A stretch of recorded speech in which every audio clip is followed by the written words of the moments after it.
edublogs.blogspot.comen gaude. Eta gaur hain zuzen albisteak sortzeko kriterioi buruz hitz egin nahi dizuet. Kriterio horiek batzuk dira nabarmenenak edo behintzat gehien erabiltzen direnak, ondoren esango aipatuko dizkizuedanak. Alde batetik gaurkotasuna daukagu. Elementu nagusia da albisteak sortzeko momentuan. Orain dela gutxi berriki izandako, gertatutako zerbait baldin bada, argi dago aukera handiagoak izango ditugula gertakari hori albiste bihurtzeko. Beste alde batetik bapatekotasuna daukagu, bigarren kriterioa, eta bapatekotasuna esaten dugunean, esan gura dugu badaudela gertakari batzuk bitxiak direnak, zenbat eta bitxiagoa izan, orduan eta aukera handiagoak albiste bihurtzeko, jakina, esate baterako lurrikarak gertatzen direnean, eta horrelako hondamendietan izaten dira albisteak erraz askoan, eta beraz bapatekotasuna oso elementu edo kriterio garrantzitsua da. Hirugarren kriterioa implikazioa da.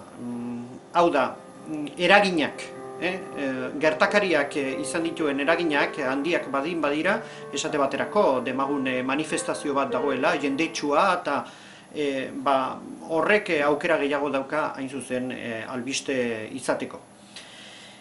Beste alde batetik kazetariok batzutan hurbiltasun kriterioa ere kontutan hartzen dugu oso, informazio batzuk albiste bihurtzeko. Hurbiltasuna alegia zenbat eta hurbilago egon gertakaria gu bizigaren tokitik edo irrati edo telebista hori dagoen gunetik, orduan eta posibilitate handiagoa informazio hori albiste izateko.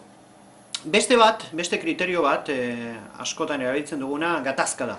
Gatazka bat gertatzen denean albiste izateko aukera handiak, jakina, esate baterako gerra garaian eta horrelakoetan.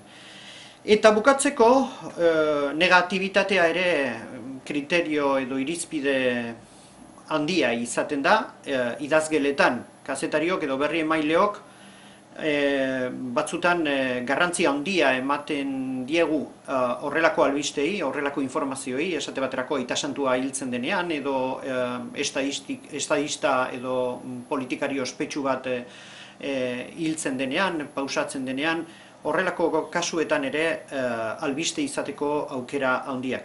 Beraz, guztitara hoietxek dira, guztitara 6 aipatu ditugu, 6 kriterio ero irizpide, gaurkotasuna, bapatekotasuna, eraginak, proximitatea, gatazka eta negatibitatea.